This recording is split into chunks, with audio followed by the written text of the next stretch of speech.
year citizen here in Floresville. My mom was born and raised here. My husband was raised here. So we have a lot of family that are here. We moved here a year ago and finished out my grandmother's house on 8th Street.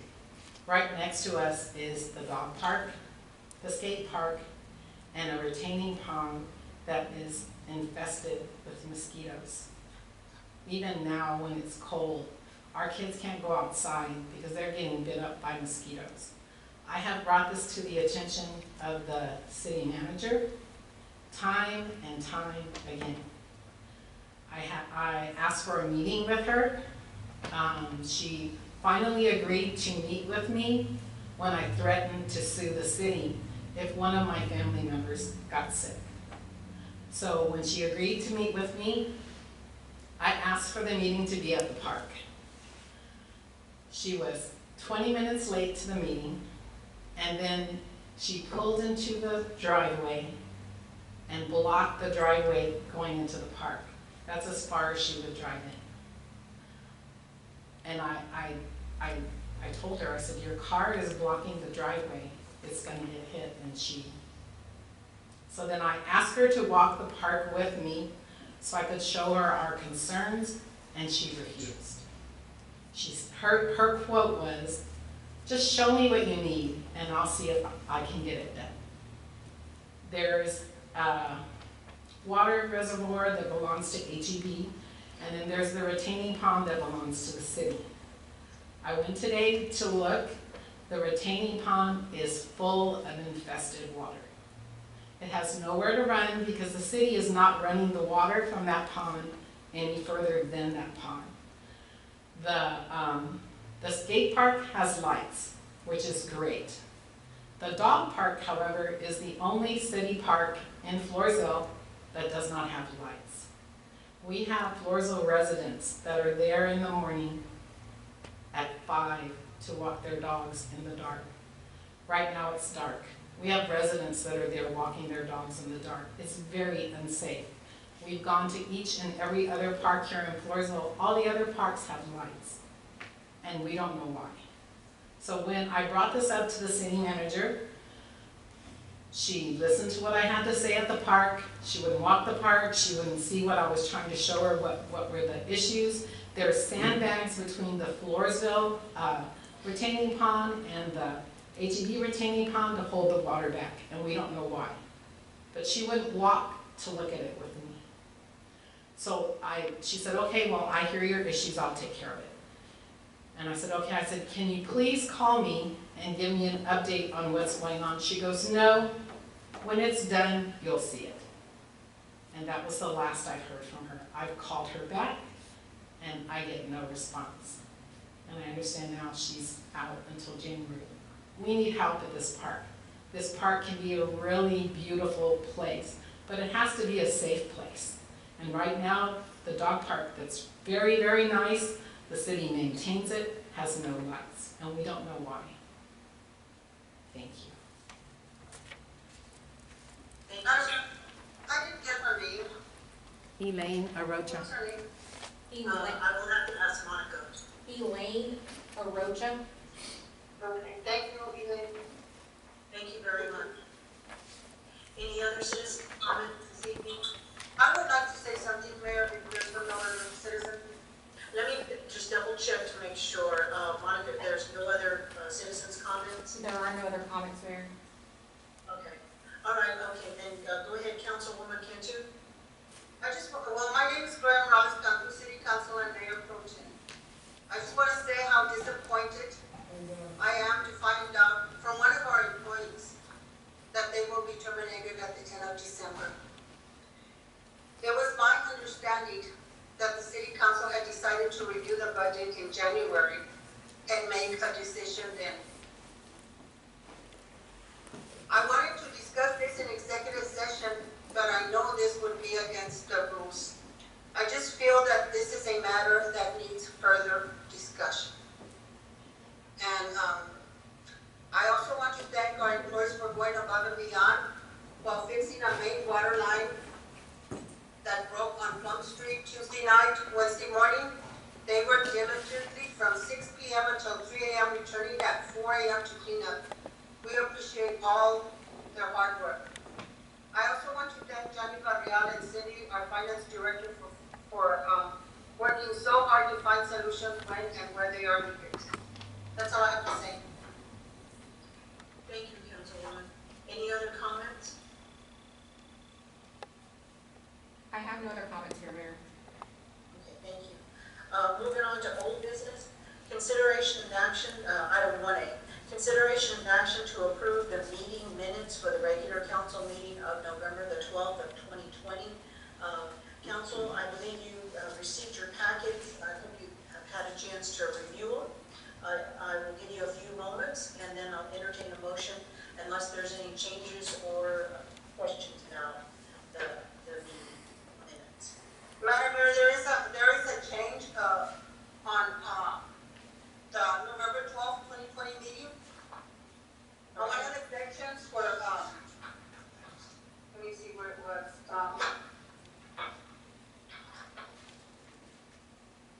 Where we voted on on 3A.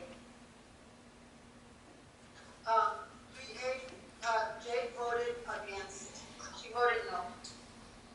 And it said that he voted yes. So that needs to be corrected. Okay.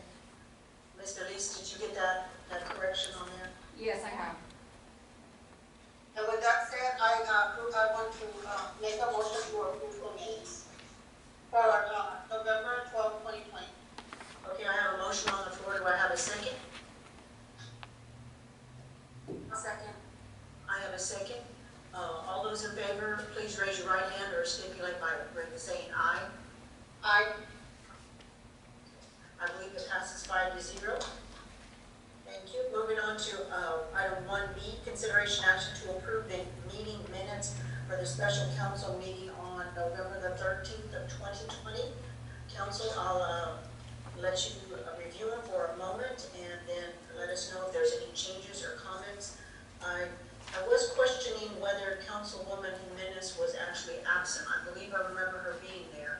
Is that? Mayor, came in late. I arrived late, so I arrived at 3A. Okay. All right, well, I'll give y'all a moment to review them, and if there's any changes, please say so that you feel, and then we'll entertain a motion. Mayor, I make a motion to approve the meeting minutes. make a motion to approve November 13, 2020. Okay, I have a motion on the floor to approve the meeting minutes. Do I have a second? Mayor, Oh, yes. you actually had a motion here in the council chambers first by Councilwoman Jimenez. I'm sorry, I did not see anything. The screen is so little over here. Okay. I didn't hear anything either. So I have a motion by Councilwoman Jimenez to approve the meeting minutes. Do I have a second? I I'll second. Seconded by Councilwoman Cantu. I apologize to Councilwoman Jimenez. All those in favor, please raise your right hand. Thank you. Motion passes, action passes 5-0. Okay, moving on to our first presentation is item 2A, our financials. I believe we have our finance director available for this. In your package, you would have had, I did a revenue comparison. I was comparing November 2020 to November 2019. I'm presenting this just so we can see where we are compared to last year. On the first page, it's a comparison of our tax revenue. So this is revenue from ad valorem tax, which is the property taxes, and from any sales tax or franchise tax fees. I'm not going to go line by line because I know you all can see it, but just items that I did want to bring to light were that our ad valorem tax is down by 40% year over year.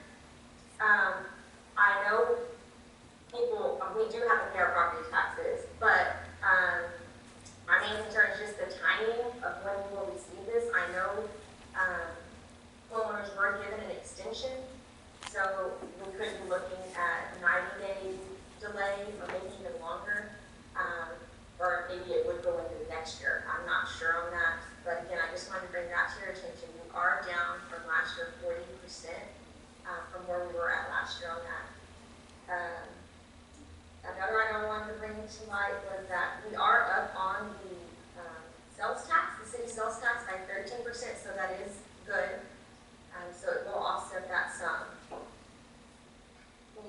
motel tax though is down 80%.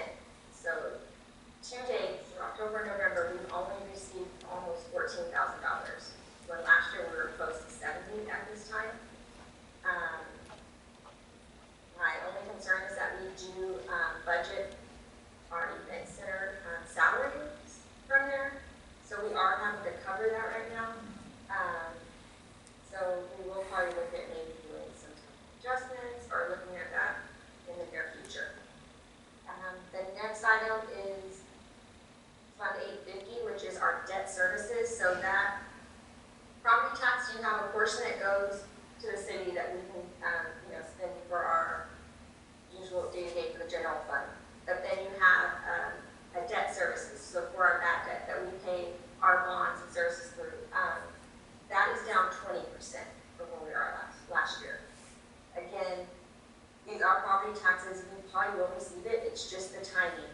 I know we are always dinged on our audit for having to, in our pool cash, all money is put together into one account. So we do have money to cover our day-to-day uses, but we are having to take from other funds that have the money at the moment, that aren't just based off of tax revenue. The second page is sales revenue, which is our water and wastewater. So these are for water, resident and commercial. On this though, we're just down overall 2%. So I don't have any concern at all for water or wastewater. And then the third page is rental income. So this is income for our sports complexes and the event center. We are down overall 13% from where we were last year. Not sure, where things are going to be. It's going to depend on how we do with this pandemic, over the holidays. Hopefully we don't go back to a total shutdown like we did. Chez is doing a good job at renting out the sports complex. So that is some income that we will be having. But the main one is the actual event center, where we are, we'll be down. And then the sales tax for the event center is like it was the general fund. It's up 13%. So we are good there. Did y'all have any questions? I have been meeting and pretty much daily, if not weekly, with every department. Making work their budget, and they are very budget conscious right now, their expenses. That's my main priority with them. And our communication is actually, I'm really impressed with the guys. They are coming in, we're discussing how to get things done, what needs to be done. If I get a no, if I tell them no, I'm telling them make a list of what I'm saying no. So we are prepared for next year's budget, but we seem to be working on. City, are we comparable to other cities that you know of? Are other cities going through basically their numbers about the same as we are, or are there areas that you feel that we can really step up to the plate? For property taxes, we are. I was speaking with, I actually have Randy Hollard with Encode that he's helping out with some closing out of last year. And yeah, it is comparable to other the taxes. We should get a big chunk though in December come January, because mortgage companies are going to pay their taxes by December, so that homeowners will get the write-off for the year.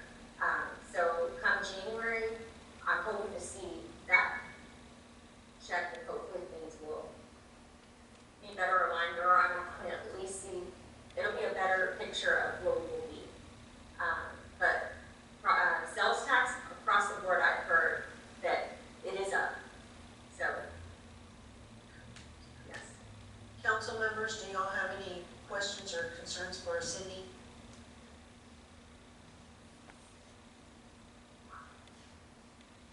Okay. Well, thank you very much. If there's no other comments, that's a lot to mull over, and so we thank you, Cindy, for working so diligently to keep us on top of as much as we can. Thank you very much. Here. Okay, moving on to our second presentation tonight, item 2B, the TML board meeting update. Councilwoman Jimenez. Thank you, Mayor. Just to give the council an update, we had our quarterly TML board meeting, and just to bring Councilman Villarreal up to date, as the president of the Hispanic Municipal Association for the state, I am a board member for the Texas Municipal League. We meet quarterly, and as a board member, I bring those updates back to our city, so our city and our council can know what TML has upcoming. Just so council knows, I have been appointed by the president of TML, Karen Hunt, to be on the audit committee for TML, so I will be meeting with that committee starting in January. So that is one other thing that I'm going to be doing as far as representing our city. Just to give an update, the big buzz right now is legislature, so session's coming up. Not a lot of information on what they're going to do with session, how they're going to run it. They're not sure if they're going to allow people to come into the Capitol. Not sure if they're going to allow lobbyists to come in and do work on behalf of cities. So that's still up in the air. But some of the things that TML did discuss, we went over several different initiatives that they are in support of and or opposed. And just to point out a few of those, there are quite a bit of them. I'm not going to go over each one of them right now for the sake of time, but if you would like to know the complete list, I'd be more than happy to share that with you. But just some of them that will pertain to us would be, they are trying to make a priority package that includes items such as defeat any legislation that would erode a municipal authority in any way or impose an unfunded mandate, such as the example we talked about with House Bill 638, which is a public safety. A lot of buzz going around about defunding public safety, and so TML would not be in support of that. We also talked about other areas that we would move to support, such as giving city officials talking about the hiring age for civil service, talking about beneficial amendments to House Bill 2439 for building materials, talking about converting sales tax reallocation process, authorizing city council to opt in for residential fire sprinklers. There's a lot of federal information as well. Some of the things that we did talk about was provide consistency and uniformity in the compliance deadlines and fees for compliance dismissals of Class C misdemeanors. Also providing courts with access to Texas Juror database to verify financial responsibility. Provide additional funding through municipal court buildings and security fund and the municipal court technology fund. We talked about to promote a pay-as-you-go financing for capital projects by authorizing a dedicated property tax rate that is classified similarly to the debt service tax rate and property tax rate calculations. And some of the things that they did oppose would be imposing new property tax or sales tax exemptions that substantially erode the tax base, limit or eliminate the current flexibility of major events reimbursement programs, further erode local control as it pertains to retirement issues. They would be opposed to require candidates for city office to declare party affiliation, eliminate any of the current uniform election dates, require pre-clearance of city ballot propositions by a state agency.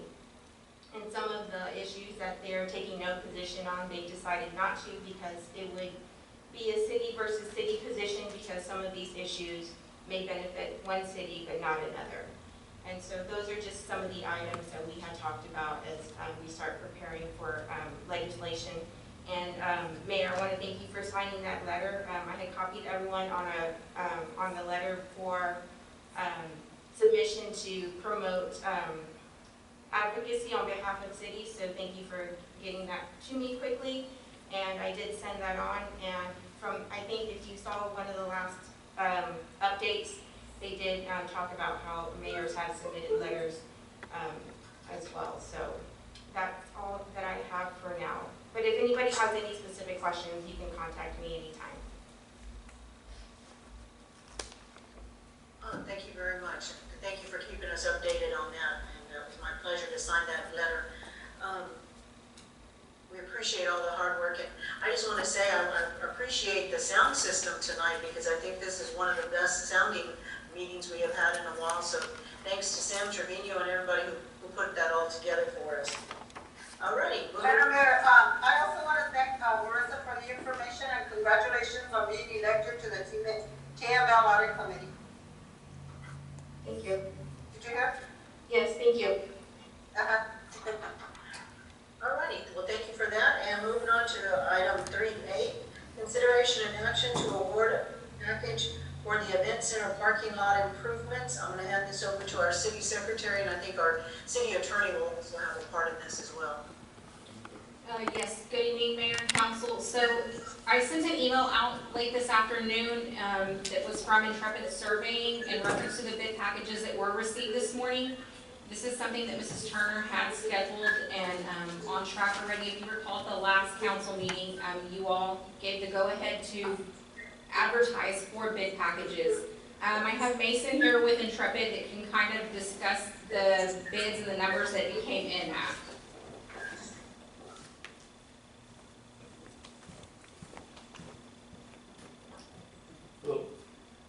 So we received 3 bids, and the lowest bid was from L&L Services LLC, DBA Flotex, and they came in at approximately $389,218.50. We reviewed their bid, and all the numbers checked out. We did some follow-up with some references from them, and they were recommended, so that is the contract that we would recommend approval for. Thank you so much. Now, I have a question for our city secretary and our city attorney. Our grants go with this through FEDC and through Sarah cover how much of this amount? So on the Sarah grant, that is $100,000, and on the EDC part, that is $255,000. Can you repeat that, Monica, please? The Sarah grant is $100,000. FEDC is $255,000. And then, of course, we cover there. Correct. Madam Mayor, if I may, just real quick, in council. Yes. I don't know if council or yourself is aware, Mayor, but there was an extension that was granted. I know that correspondence was sent to Ms. Turner advising that Sarah would be willing to extend their grant. And my understanding was that the stipulation was that the parking lot get done by June 30th, 2021. So that is still an extension that I think is on the table on behalf of Sarah. And Sarah is the one that had a $100,000 grant. So we have been approved for that extension? Yes, Mayor, that is my understanding, is that that was something that had been given to Ms. Turner. Am I correct, Monica? That is correct. And from what I've gathered as well, and we have our FEDC chairman here as well, FEDC has approved the $255,000 to donate towards the project. Madam Mayor, I would like to table this item and wait to see where we're at next year. If we have till June, we can wait. I mean, we're not gonna lose the monies from Sarah. If they give us an extension, I don't see why we cannot wait. Okay. I know you have that motion to, are you making a motion to table? Whenever. Okay. We'll go ahead and I'm going to keep the floor open for discussion. Any other council members have anything that they would like to add to this? I have some questions, Mayor. Yes. And Mason, I have some questions regarding, I know you provided all of the descriptions needed, the unit cost, total cost. total improvement cost for each bid. But how do you go about your rubric when you're, grading each one to know that they're gonna meet all of our areas satisfactorily? How do y'all go about doing that? Because we don't see that part, like as far as the grading piece goes. Right, so what we do is we check, like the city of San Antonio, low bid, they have a worksheet that shows like the item descriptions, and then they'll have like their bids that they received.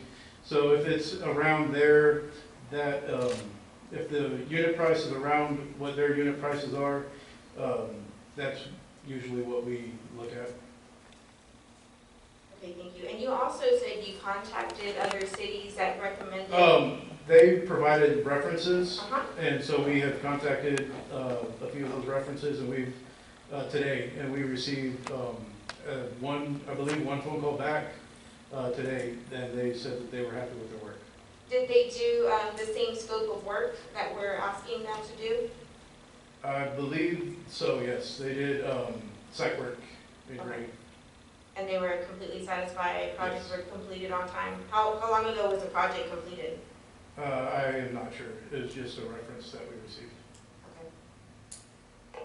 I also want to know why is there such a big difference between, because I wanted to look at the contract too, why is there such a big difference between, I mean, one of them is, let me find it, like $716,000, and then that's almost $200, almost $300,000 cheaper. Why is that?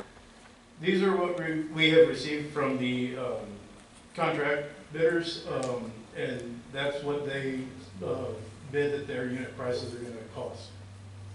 And, and they bid it just on the they bid it just on the parking lot? Is It's that on- correct? It's on the parking lot and the drainage improvements.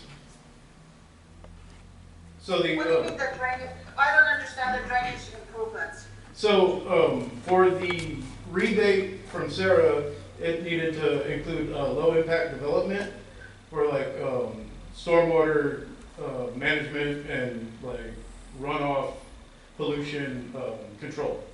So one of the requirements from the Sarah rebate was that it is a low impact development, and that is where the drainage improvements come in. Oh, okay. I see that. I don't see that here. That's why I was asking. And let me go back, I don't know if Councilwoman Jimenez, were you finished with your statements? I'm sorry, I didn't get to hear any of that. Did you have any more comments? I do have some additional questions. Okay, I'll open the floor to you. Thank you. Thank you, Mason. Actually, my question is geared towards our FEDC representative. Ms. May?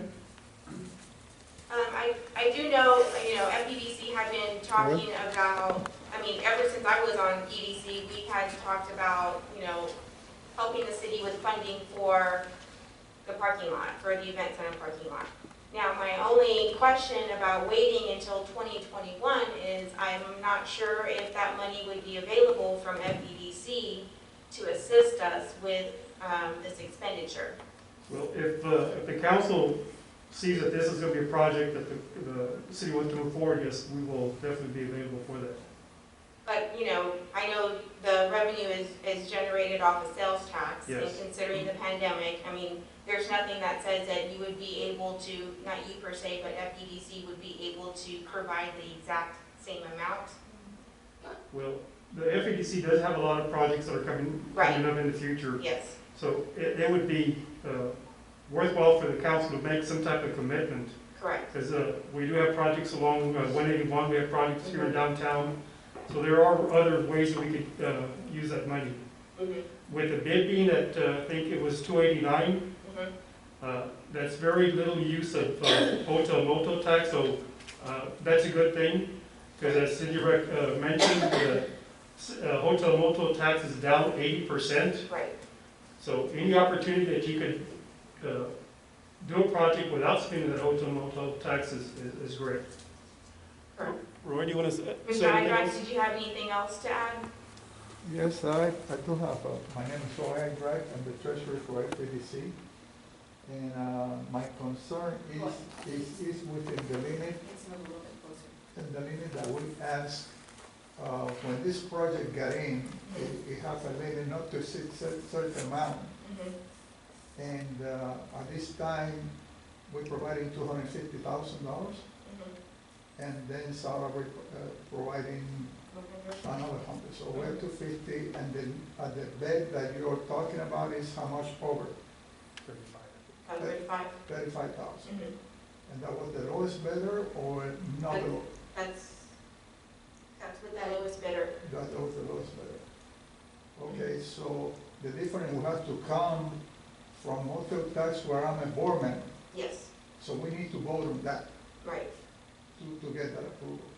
And we got 80% Decrease. decrease in that. So that will have to be looked at to determine is the $30,000 or $40,000 involved, and that we not exceed that amount Right. in compliance with. Mhm. So with that, it leaves one section of it that it had to be approved before you can award the contract. Right.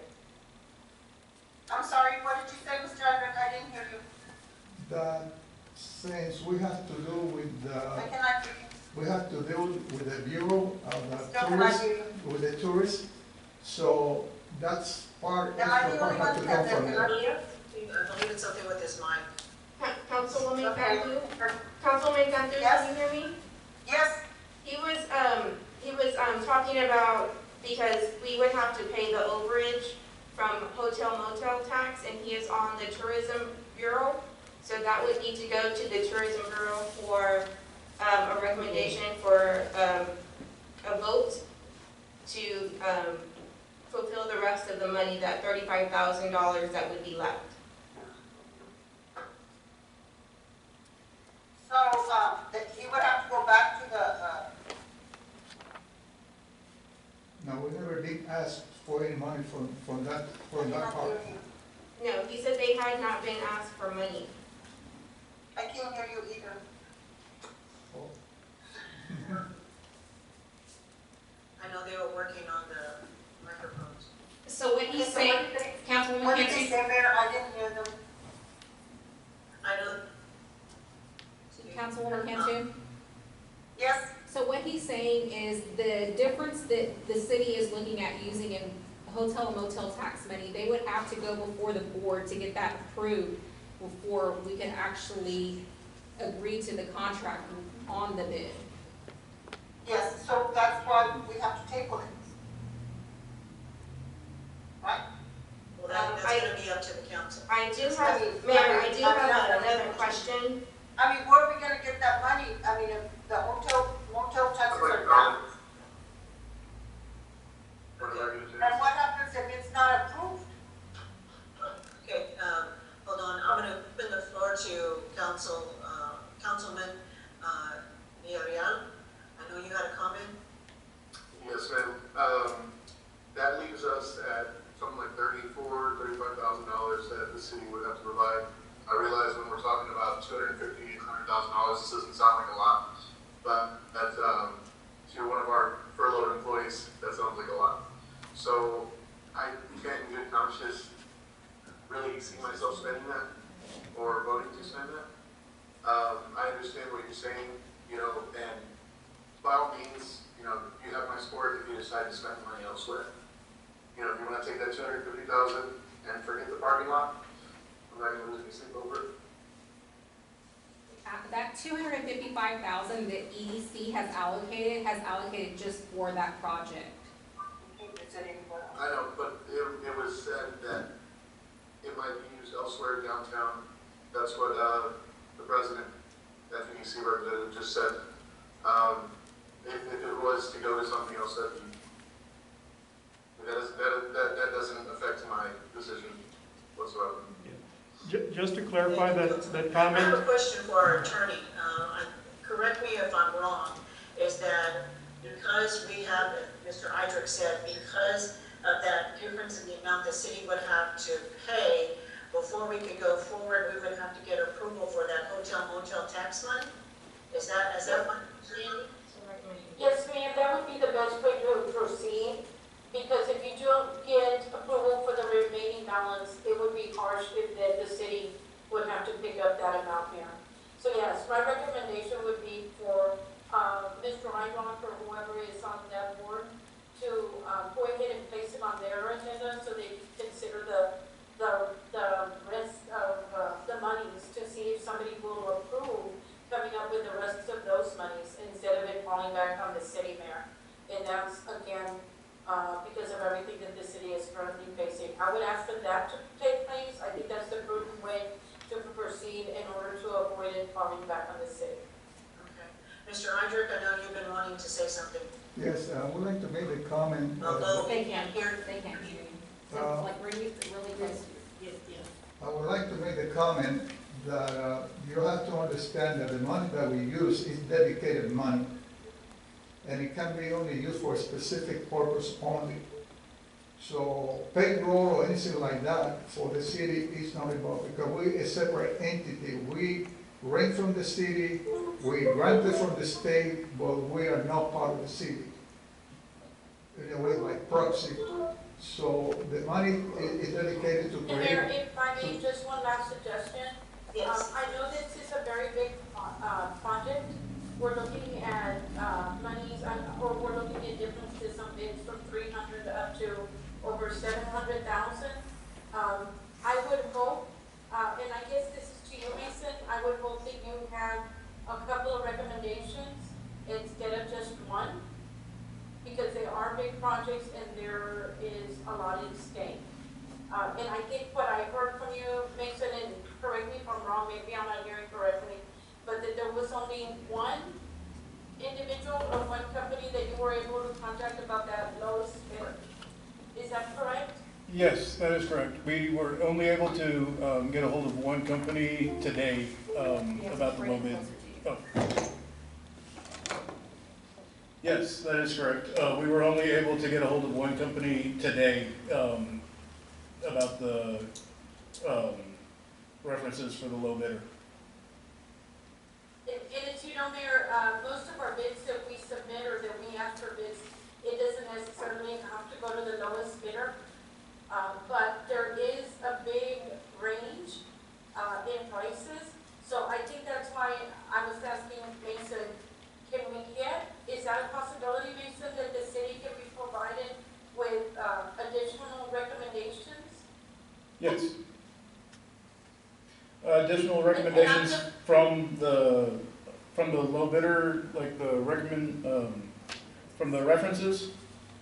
Yes, sir. And I'm asking because you have somebody at 300 and something thousand, and then 600,000, and then 760,000. And I would think that most of them would have been all in the same range.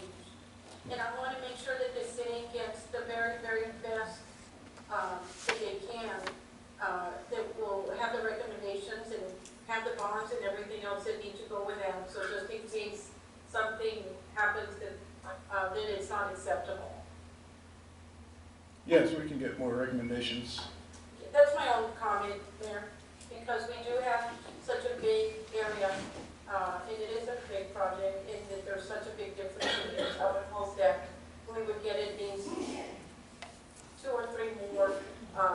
If the city is inclined to take the lowest bid, I would hope that it would be based on references, at least a couple more, Mayor, instead of just one.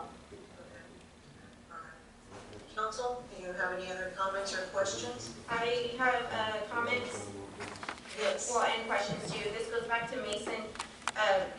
Mason, within the time frame that you were given, you were only able to hear back from one, correct? Correct, and that Yeah. was after, I think, 11 a.m. this Yeah, this so it morning. was a short turnaround time for someone to contact you, right? Yes, And so Intrepid is making the recommendation for LML services because of the lowest bid and best qualified bid. So can you give some examples as to why someone would have a lower bid than another company? Would it have to do with the type, having their own machinery, or, can you give some of those examples as to Why? So yes, machinery, their own, like having their own machinery, not having to rent out.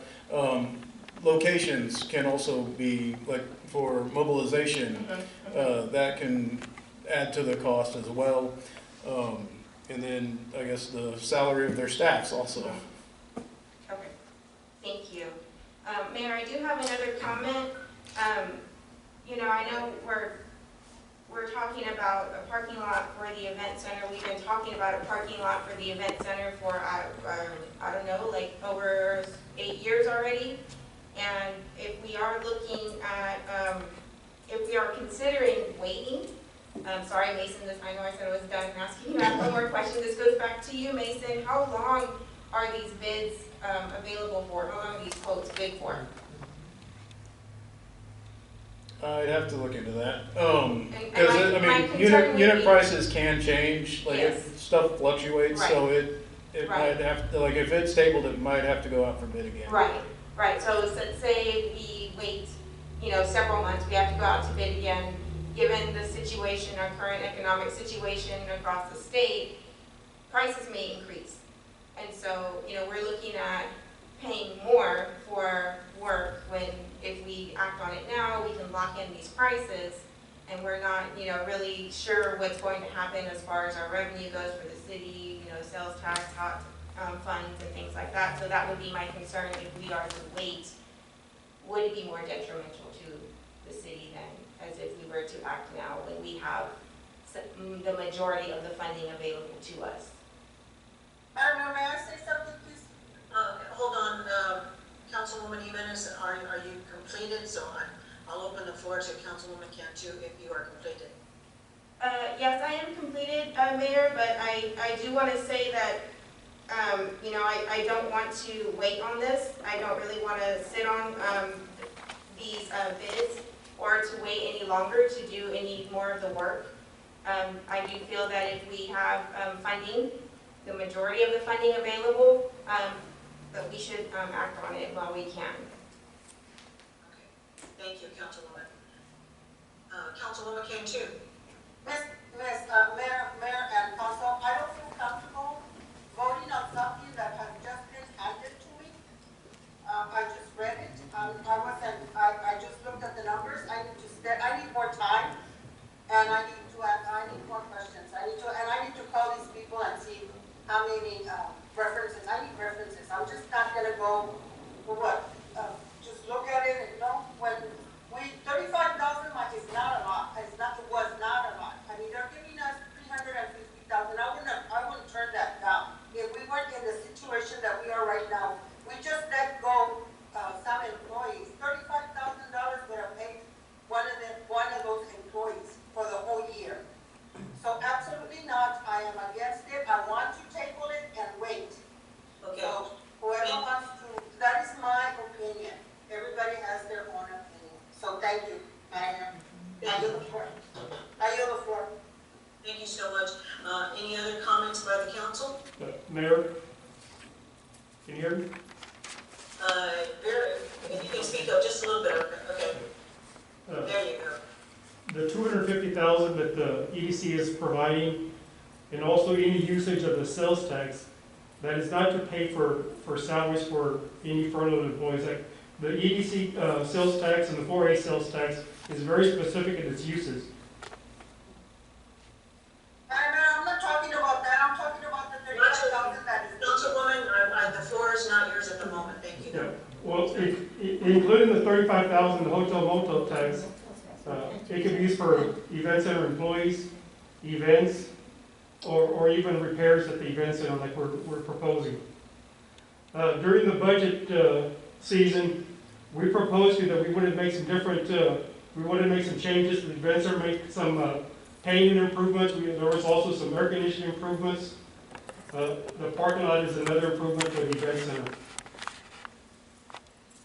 Thank you. Okay, any other comments by council members before I will entertain a motion? Yeah, one last comment.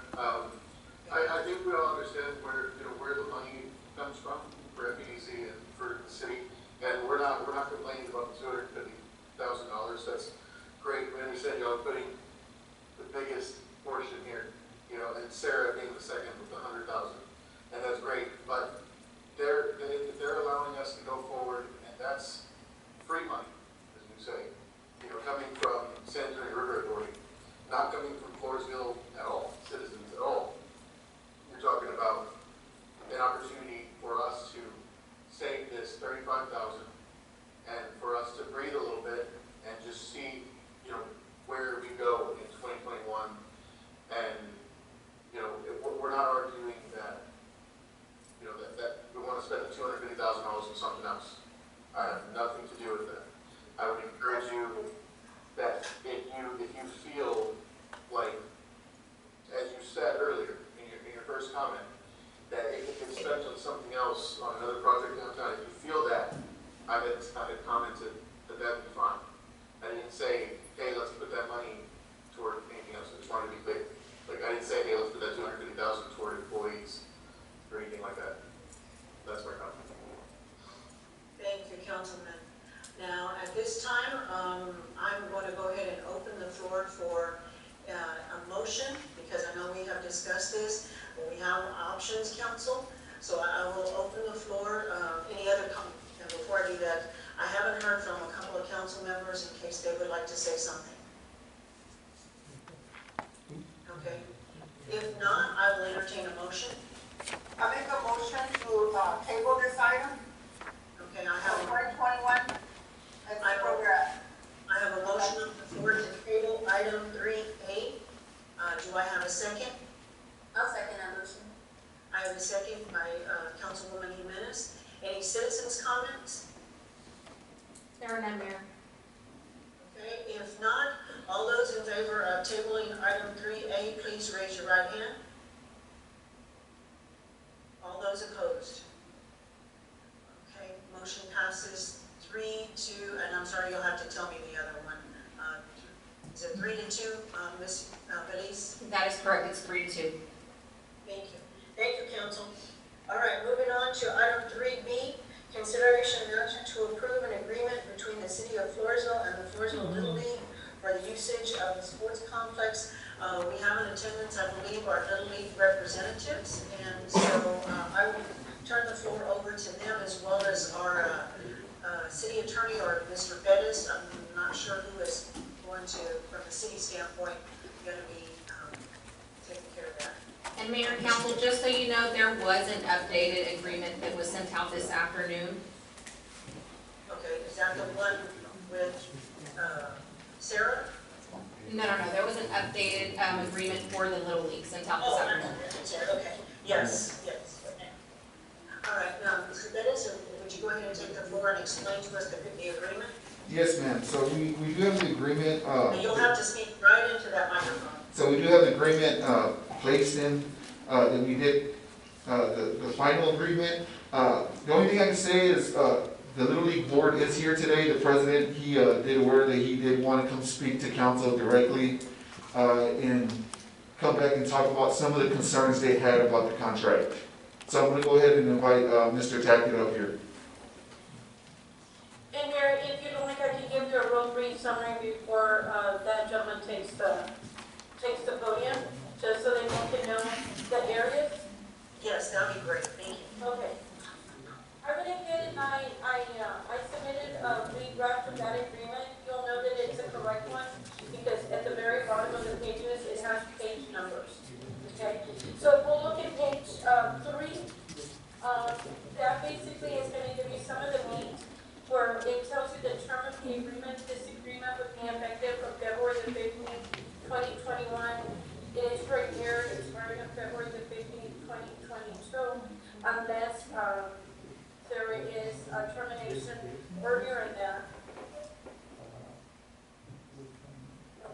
I'd also ask that you take a look at basically 3.2, section 3.2, that tells you that the Floresville Little League would be utilizing the complex on weekdays. It gives you the Monday, Tuesday, Wednesday, Thursday, and Friday, and it gives you the day that they would be utilizing it. Another area of interest would be under 6.8, and that's on page 6. If you'll go to that page, and you'll notice last year, or the prior year, the agreement indicated of them for a total amount of $7,500. Even at $7,500 that they were gonna make installments to the city to pay that amount, the council and Little League had agreed that it would be at a $21.50 per registrant. That means that out of every individual that would register, if they were registering for $100, the city would partake in cents, and the remaining would go to the Floresville Little League. Under 6.8, it still indicates that it would be the $21.50 per registrant. That is still the same. Otherwise, the thing that changed is we did not put an amount of $7,500. And the reason for not putting that amount and just putting the $21.50 is because of the COVID, because of the pandemic. Trying to make it a good deal not only for the Floresville Little League, but also for the city of Floresville.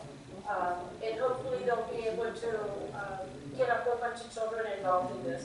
But if not, it would be the $21.50 per registrant. Okay. Then on page 7, it talks about concessions. The proposal was that the Floresville Little League maintain and operate the concession stand, and that also is because of the pandemic, because of furloughed individuals and the costs that would be associated with possibly the city having to run the concession stand, and it could be costing, and their proposal basically indicates that Floresville Little League would be responsible for that, for basically running it. But it also indicates that while they're running it, they get to keep all the profits as well. Then if you look at page 11, and it's bolded under 15.2, that basically deals with advertising funds or sponsorships. And what we have proposed in our agreement basically is if the city goes out and obtains sponsors, or Mr. Bettis goes out and obtains sponsors, then those proceeds would go directly to the city. However, if the Floresville Little League gets a whole bunch of sponsors, which I'm hoping that they do, they would maintain those funds for themselves 100%. Okay, so if the city is going to get any money from any sponsorship or advertisement signs, it's because the city was responsible for obtaining those. And if not, then it goes to the Floresville Little League. Other than that, Mayor, this is an agreement that the council had approved previously, and everything else basically is the same. Great, thank you. And Mr. Tackett, I'd love to address the council about any comments or suggestions that you have. Yeah, so my name's Troy Tackett, been president for several years now, and most of y'all know. We can't hear him at this Okay, point. sorry. My name's Troy Tackett, been president for several years now, as most of y'all know. We had an agreement originally with Mr. Pettis that y'all would take over the concession and waive the $21.50, also the $7,500, that would compensate that. And most of the time, you know, like we told him, it does compensate a lot of that. But to make more money on that, we're limited on storage. And I know the city's limited on storage for y'all holding weekend tournaments and other events out there, because we take up a lot of room with our stuff, which would now be y'all's. The agreement was that, you know, y'all would take over concession. We would also assist with the city on that. So we would have volunteers work at concession with one city employee, or, you know, at least one, so y'all can have some kind of oversee on it. And we would actually help run that concession stand as well throughout the season and give the profits to the city without paying anything. That's what was recommended, we kind of agreed on, and then we got this different contract. I would like to see that happen for, you know, try it out for a year or two, and I think it'd be very beneficial to the city to do that, because, you know, if you upgrade the concession from where we were wanting to go with it, but we just don't have the accessibility, you could do really well if you have it open every night. We do play games Monday through Friday, and then we do also have the weekend all-star group that will come in again, hopefully this year. We'll be able to put in for it, and it's actually going to be the 12-year-old all-stars, which is the biggest group that we have the most teams in for Little League. And we're also looking at doing special tournaments if the city would like to do that. which I'll be in contact with Ches about. So we can bring more games in here, and it also will bring more money to the concession stand, which we didn't have last year. We have not done specials in the last couple of years, which is an all-star group. I know y'all don't know what that is, but that's between June and Father's Day weekend, and then Father's Day weekend on is considered all-stars. And we would like to try to hold some specials this year to make the city extra money with that concession stand, like I talked to Mr. Pettis. I would like to try to get the contract knocked out, and like I told Ches earlier, to have that contract the way we talked about it from the years before, keep everything the same, except for now y'all taking over concession and waiving the 2150 fee to 7,500, which the concession stand will, I'm sure will greatly exceed that price if it's run right and has, and what me and Mr. Pettis talked about, can get it there if we get a chance to do that. Also, the only thing we need to put in there that we saw and some of the board members saw is if we do have another breakout and the city shuts down, or Little League. Little League is recommended to follow the city ordinance, what the city says. If they say no gatherings and all that, we shut down. Or the school, they also say follow the school, UIL. So if UIL shuts down, the school, kids not going to school is not a big deal. It's that they shut down the sports. So if they shut down sports, we got shut down. So that's where we get that information from. So if people are listening from Little League, that's where we go through. So I know the school was talking about shutting down the school part and keeping athletics going for kids that are, out. So we would still have sport, Little League, if school was shut down and the sports were being played. So, I mean, my recommendation would be is to go back to that original agreement that me and Mr. Pettis had and several other board members with Mr. Pettis for that. And I don't know if y'all can do that tonight or what would be the process, or y'all talk about it, but I think that'd be a great benefit. Mayor, can I ask Mr. Tackett a real quick question before he leaves the podium? Yes. Mr. Tackett, I just want clarification. You want the agreement basically, and correct me if I'm wrong, to indicate that Floresville Little League is not going to pay any money and that the city will run their concession stand? Yes, and Is that what you're saying? yeah, that we would not pay anything that way. They would take the profit from the concession, and we would also assist with running that concession for the city. On top of it, I know y'all were saying you had problems with employees and getting people to work with it. So we would also assist with that, getting volunteers from teams and team moms and parents and stuff like that to assist to run that concession stand for the city. Okay, so you want the agreement to indicate no money to be paid whatsoever under 6.8 and the concession, the city to be responsible for running that? Correct? Yes, ma'am. And that's what we had discussed, and we had met with the Floresville Little League. But I know the city's concerns, and our concerns were going to be, even myself, was staffing the concession stand because of the furloughs and the shortage of employees, and we didn't know if we had that. But that's why I talked to Ms. Rodriguez to keep the contract the same so we can see what council's thoughts on it and go from there so we can make a decision to get them on the field. So we try to keep the contract the same to make it easier for everybody because I didn't want it too confusing. And then I know they wanted to speak tonight to see what the possible options are so we can get them on the fields next year and start playing. Hey, can I ask one quick thing there? And I'm glad Mr. Tackett is back at the podium. Mr. Tackett, on one of the agreements, I had put in there that renegotiating the price upon basically the organization having some knowledge, some good, solid knowledge on how many children were basically enrolled in it. Yeah, so. When would you submit, I guess, when do children start submitting applications or submitting their paperwork to you saying, hey, we want to pay our fee and we want to be involved in this? So this year, Little League has recommended, since last year we had to deal with the fiasco of refunding people, which cost us money because we do it online.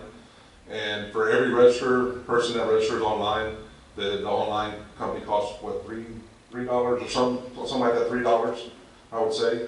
And we refunded everybody the 100%. We didn't $3 per kid. So we had about 300 signed up last year again, which is, the last 2 years has been the most we've had. When I first started on the board, we were averaging about 180 to 200, and now we're close to 300.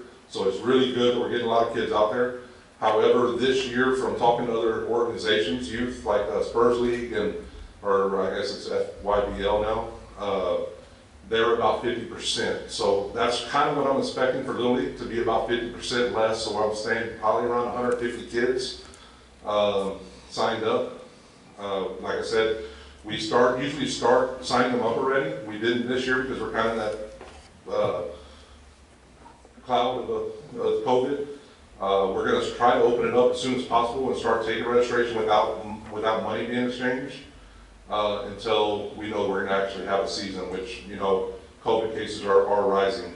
I will say also that 2150, like I told before, Mr. Pettis and other people that have been in those meetings, that's just not feasible for Little League. We tried to get hats, nicer equipment to these kids the last couple of years, and it's really gone well with parents and kids. We try to get them to one wear this stuff outside and show that to the school, other kids at school, so they'll want to join. Years past, we paid $5 to $6 a hat. We paid $10 or $12 a jersey, and it was very cheap material, and parents were upset, and kids didn't really like it, and it got thrown away right after the season. This last year, we paid about $15 a hat and up to $30 a jersey, and kids loved it, and they were really happy with it. And we saw a lot of that wearing throughout the year. We would like to do the same thing, but if that 2150 stays, fortunately, we're going to start dropping our quality, or we're going to raise the price on kids. And right now, we can't raise the price on kids. We're already at that kind of limbo mark where we have some kids that can't afford to play Little League, and some of us board members pay that for them, or we find ways to raise money to get that so they can play. So that 2150, I will say, is not feasible. We're about what we had in the bank starting out doing these contracts with the city from the old fields. We are less than 50% of what we had starting out with. So we have dropped the last 2 years money-wise.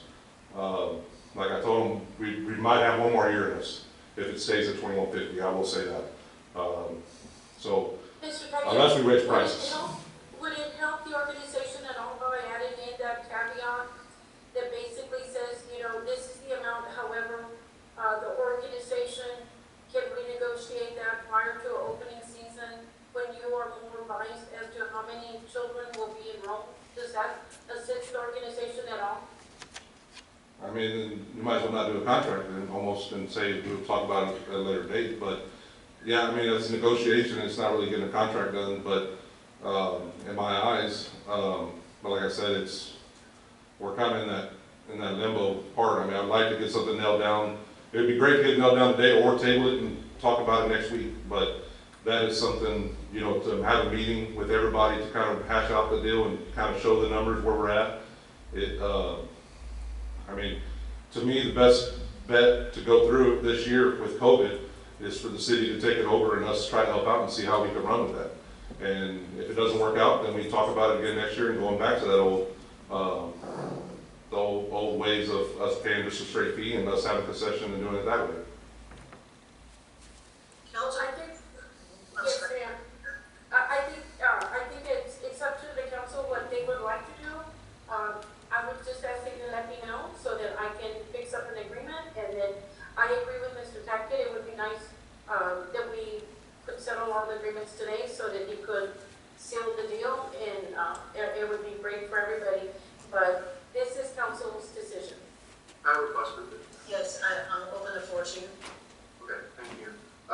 This is actually for Mr. Pettis rather than Mr. Taggart. Mr. Taggart mentioned that he had met with you about his proposal, right? The concession stand. Where do you stand on that? I mean, I know you mentioned where we stand with our lack of employees and COVID and all that. Yeah, at first we did agree that we would try to work that out. It would be a good option, but yeah, that was the main concern about the employee staffing it and keeping somebody there on payroll or contractor. Because other than that, I would have to be out there, and that would put me over my limit of work. So it'd be kind of hard to do on running both venues that I do already and then have to be out there to oversee that concession stand. But, I know they're willing to work with it. I think we need to pick an option of either take a lower cost, I think, this year due to COVID, or we run the concession stand. I don't think we can do both. I personally I'm probably leaning toward a lower cost, but just because of the personnel issues and all of that. But then just kind of another question for Sylvia, if you might know this.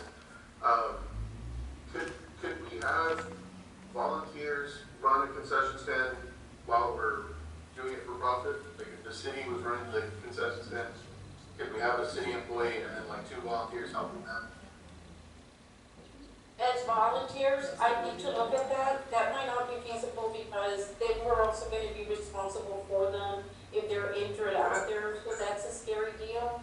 I agree with council. This is your agreement. This is your agreement. This is the Floresville agreement that hopefully you guys will be able to hash out. Let me just ask Mr. Pettis real quick. My understanding is that recently there was an organization that was out there. We had an agreement with them, and they were very successful. Is that correct, Mr. Pettis? Agreement for like a tournament? Well, my understanding is there was a youth organization that was out there, and they had a very successful season. Oh, yes, yeah, so, yeah, the Floresville Wildcats had the season this year, in the fall, and yes, they had the full season. They had 4 games here in the city, and they ran the concession stand and everything. Yes, they didn't get shut down. That's the case, yeah. Okay. I want to say something. Like I said, Mayor and Council, this is y'all's decision. We also have like Syntex Elite out there. They're out there every Saturday. Right now, the sports side, being outside just because the fields are so far apart, they haven't had any issues to the CDC guidelines like they did when it first started. Other than that, I don't know how it's going to be next year.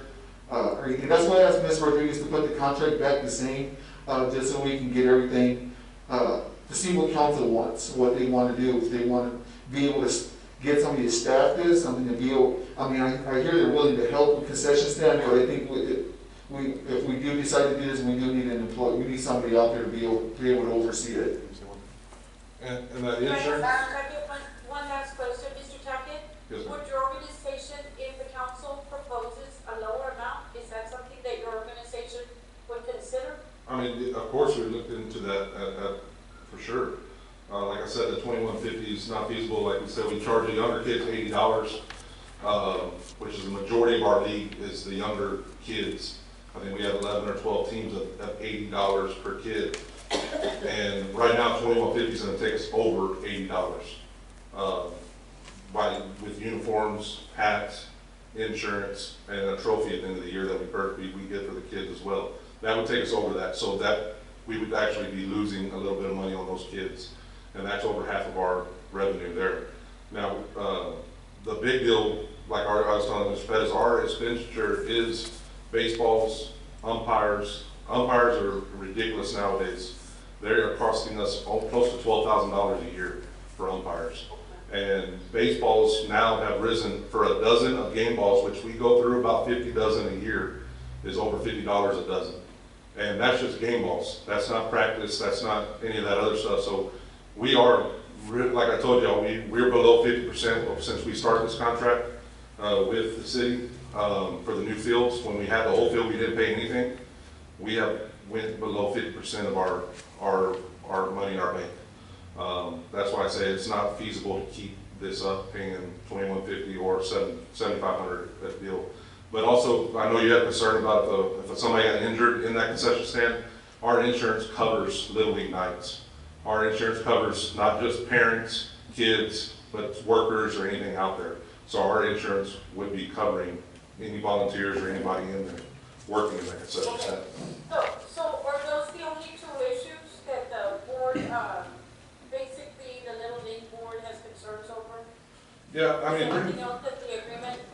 Yeah, pretty much just having the deal for COVID.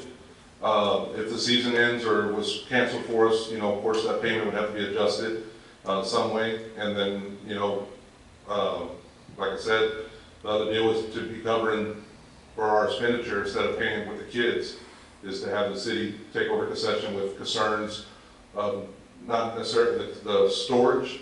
Mr. Pettis has expressed that concern with other leagues coming in that I'll have on weekends, because we do only have Monday through Friday. And then some Saturdays you'll have these select teams coming in, bringing in their concession, which there's very limited space in there. And also the kind of the turnover in between, so we can't leave too much in the concession stand. This would relieve a lot of that, having 3 different concessions in there. So it would relieve some stress or problems the city has with that building. Thank you, Mr. Tackett. Councilwoman Q, I know you've been wanting to say something. Yes. We have to take into consideration that the city has to pay,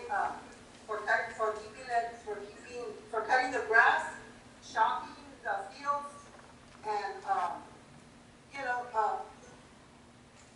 the toilet paper, we have to pay the electricity, we have to pay a lot. We need to collect something, I think. I mean, we're not there to make money, just to come out even at least. And I don't think $21 is a lot. I mean, that will leave them almost like $60 to buy their t-shirts or whatever they need to buy. If their kids are paying $80, how much do the kids pay? Did you say $80? Councilwoman, if I can speak. We pay She's asking a question. $100 per child. That's the registration fee. 80, Okay, so 80 you for only most. need $80. $80 should be enough to buy the Ma'am, uniform. hold on. $80 is for most. $100 is for the kids that are on the upper divisions. We had 25 teams out there the last couple of years. 13 of those teams were the Pee Wee division, which is $80 per. And that is where we would be over the $80 mark with $21.50 for hats, jerseys, insurance. The other 12 teams, we'd have that little gap of about $20 per kid per those teams, which will go into umpires, baseballs, catcher's equipment, gloves, baseball bats, helmets, and all the extra stuff for the older groups that we have to deal with. Well, a lot of that stuff you already have, the baseball, the equipment, everybody should have. No, baseballs baseballs we purchase each year. We always have a demand on those because they get messed up pretty quickly. We have to have new game balls for every game, which is about 50 dozen a year at $50 a pop, and that's just minimum. That's right there. Umpires, every year we have to pay them. Baseballs and equipment gets damaged, it breaks, these young kids. The equipment's not very good like we used to have back in the day, I will say. And we purchase about 3 to 4, even 4 new sets of catcher's gear a year. And those run about $200 to $250 a piece. So it's not that we have equipment that's lasts very long, put it that way. And that's if some of these kids return the stuff or coaches. Sometimes we don't get the stuff back, they move or whatever else. And as far as the concession stand, I don't think the city could do, we're gonna have to buy all the food, we're gonna have to pay at least 2 people to work there. I mean, they say volunteers are coming, but it comes down to it, you cannot depend on volunteers because they don't get paid. And definitely the city would have to pay 2 employees every time that there's a game.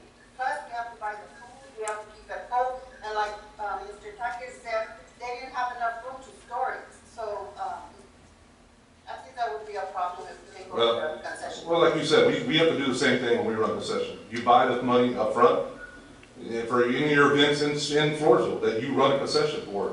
You have to buy the stuff up front, but you make your money back very quickly once you start opening up those concessions and making that money back. If we buy the food and then if we don't have the games, we're going to be stuck, we're going to lose all that money. Correct? Not necessarily, because we will be practicing by the time y'all purchase that stuff. You ain't got to purchase it months in advance. You can purchase it that week of drinks could be purchased at that time. We have an agreement with Wildcats, or y'all have other facilities y'all use. The event center for drinks, that would take a lot of that stuff. We have an agreement with Wildcats. We purchase stuff all the way up to where we're done, and then we sell what we have left over back to the Wildcats. Wildcats, what they have left over from this season right now, we end up purchasing stuff that will last us till the beginning of the season for us. Yes, there is a little bit of expenditure up front, but you make your money back very quickly in the concession stand for the money that you put out. So, I mean, that's just the way concessions work. And y'all have volunteers to do all that? See, and we're gonna have to pay somebody. Yes, ma'am. We do get volunteers for that. We do have some that are there. It's each night. We also deal with organizations that volunteer. We try to get kids out there from for prom, for Sacred Heart. We do put out little stuff to try to get more people to volunteer. And this last 2 years, we've had people there almost every night. The only time we don't is when we're lower, and that is during fall ball, which y'all were willing to take over fall ball contract-wise from last year, that the city was going to take over concession. How many volunteers do you have every time you have the concession stand? We usually have 3 to 4, 3 to 4 in there, if not 5. But minimum of 3 to 4. And then. Okay, and then, thank you very much. And then, that's what I'm talking about, the city's gonna have to hire 3 to 4 people, and then we're not gonna make any, we're gonna lose money. And see, that's what we recommended, 1 person out there, not 3 to 4, and having volunteers help. All we want somebody there really for, concession-wise, is if you have one or two, and we help with volunteers and try to do this, where somebody's running it, making sure stuff's getting done, is, just the assistance and help, and make sure the money ain't walking away, or, somebody's taking that money from the city.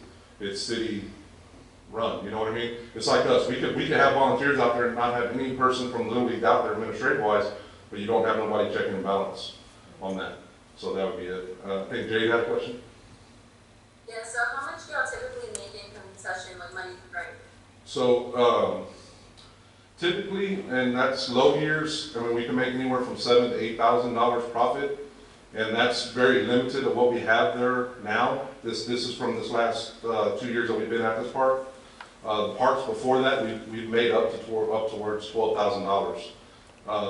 But that's if you get out there and you get a barbecue pit, you get other things that you can secure in this facility a little bit nicer, which the city would have ability to do it. We don't have that because the little storage we do have, it's taken up to secure from another deal. If you had a barbecue pit, ran hamburgers, ran other things, and did those kind of things, you could actually, like me and Ms. Pettis talked about, you could make a lot more money on it.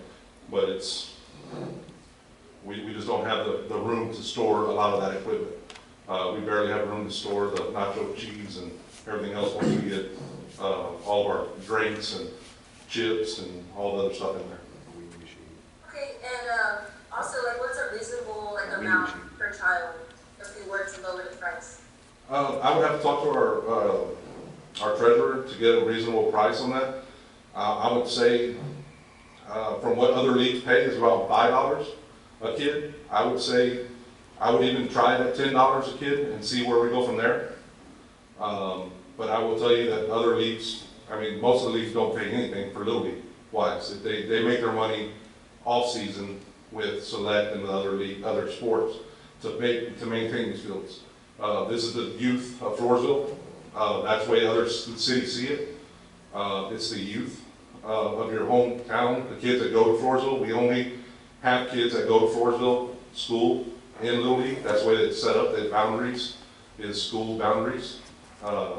They can get waivers to come in from other towns, but for playing Little League, you have to live in this go in the school district, or be homeschooled and have a city address or address in this area. So I would say around $10, and that would be double from what I know some other leagues pay. Without talking to our treasurer. And Mr. Tucker, when would be the latest that you could comfortably have a contract with the city to go forward with it? Because it seems like there's a lot of variables questions on. Yeah, and that's why I said, like I told Ms. Pettis, I said, really, we're gonna have to do our, the charter real quick to get our insurance and that stuff going, which we usually do by now, and I haven't done it yet, which I was gonna start doing, and that costs us usually about $2,000 or $3,000 right there off the bat to do the insurance part. I was gonna do that this week. To have a contract done, I mean, it would be great to have it done already. We've been trying to work it out to get it done back in October, but of course with everything going on, you know, city-wise and COVID, it hasn't worked out. But we don't start actual practice and tryouts till February. So really in January, we can have a contract knocked out by then that we can not, but you know, so since we're not taking money from kids at that time, and but it would be nice to try to have something hashed out as soon as possible. Thank you. I don't think $10 is enough. I think we need to go a little bit higher than $10. That's my opinion, of course. It sounds like we have a lot of discrepancies, and as a suggestion, a council member or our city attorney could meet with or Mr. Pettis, meet with the Little League and try to, you see what are the questions, and see if we can go forward with maybe some reasonable, a reasonable outcome to get one as quickly as possible. And I mean, can y'all meet like that with more than multiple? Because I mean, that's a problem. You have that many council members. I know we've met before, but just to go into contract with Mr. Pettis and us, and then whenever we come to council, it changes. So I think we need to really talk about it or bring it up. Mayor, I have a comment. Real quick, Lisa, can we maybe schedule a workshop with them? Mr. Pettis, we do this every year. We meet with Little League, we come to council, we go back and forth. We come up to the very deadline, you know, the very last minute, and it kind of puts both entities in a bind, so to speak. No one ever says it, but you can see it. It's very obvious that, you know, it puts council in a bind. It rushes our attorney to create a contract at the very last minute. It makes Little League, you know, try to hurry up and get things together once everything is finalized and try to get everything. I mean, yes, this year has been crazy. It's been a pandemic year. We don't know. Little League has said we don't know if they're going to have the amount of children participating.